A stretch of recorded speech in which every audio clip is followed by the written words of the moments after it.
दाएं पैर के अंगूठे को देखिए, सोए सोए ही 5 अंगुलियों को देखिए,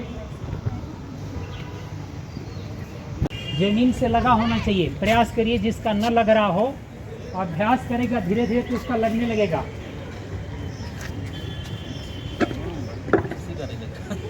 आज अंतर्राष्ट्रीय योग दिवस है, किस तरह का आयोजन सीएम एग्रो बंगाली कॉलेज? मैं डॉक्टर नीरज खन्ना, संत चिंतामणि दिव्यांग स्पोर्ट्स एकेडमी का प्रेसिडेंट हूँ और माननीय प्रधानमंत्री जी के आह्वान पर काशी नगरी में ये एक आह्वान किया गया था कि समस्त सामान्य जनों के साथ साथ जो हमारे दिव्य जन हैं उनको भी शारीरिक सौष्ठव का में शामिल करना चाहिए और आम जन के साथ दिव्यांग जनों को जोड़ के हम लोगों ने योगा अभ्यास का कार्यक्रम कराया था।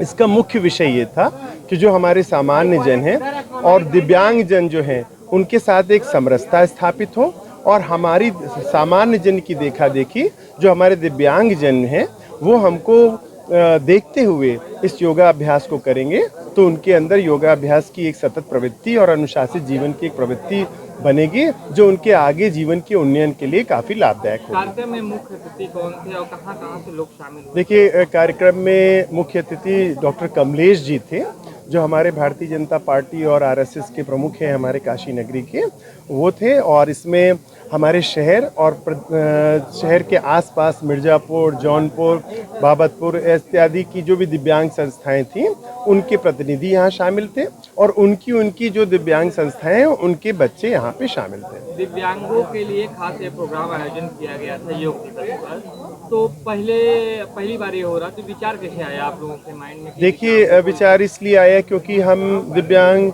जनों के लिए पैरा ओलंपिक और स्पेशल ओलंपिक जैसे खेलों की तैयारी कराते हैं और हमारे देश के ये बच्चे पैरा ओलंपिक में बहुत से मेडल भी लेके आए थे।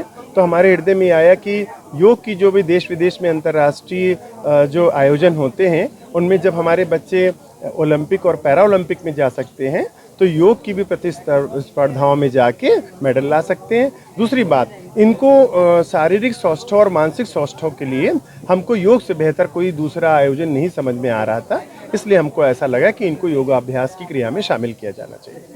साहब, आज जिस तरह से योग दिवस पे दिव्यांगों ने अपनी सहभागिता दिखाई है, क्या कहेंगे?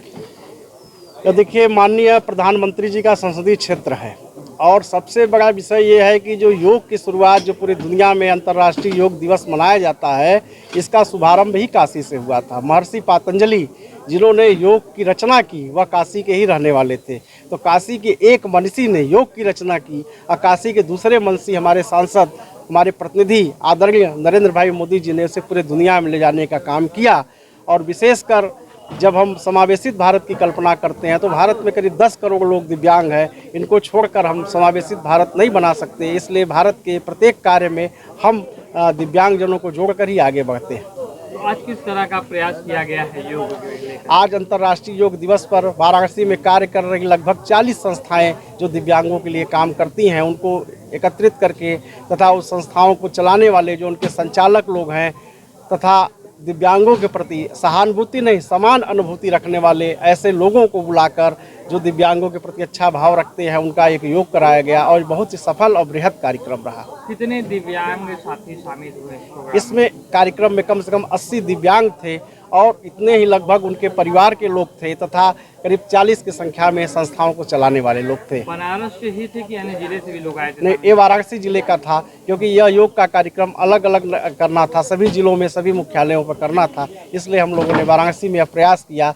एकमात्र दिव्यांगों का कार्यक्रम यह वाराणसी में हुआ। यह अभी शुभारंभ है हमारा, हम आगे प्रयास करेंगे कि इस कार्यक्रम को और आगे ले जाए, ऊंचाई तक ले जाए और जो प्रधानमंत्री जी की कल्पना है हमारे समावेशित भारत की, एक सक्षम भारत की, एक समर्थ भारत की, उसको हम पूरा कर सकें। डिजिटल इंडिया का digital new platform live VNS पिछले 7 वर्षों से बनारस की सेवा में। पाइए बनारस के कोने कोने की खबर निष्पक्षता के साथ। लाइव वीएनएस से बनारस की ताज़ा तरीन खबरों के लिए प्ले स्टोर से डाउनलोड कीजिए लाइव वीएनएस ऐप या फॉलो कीजिए लाइव वीएनएस को सोशल मीडिया पर।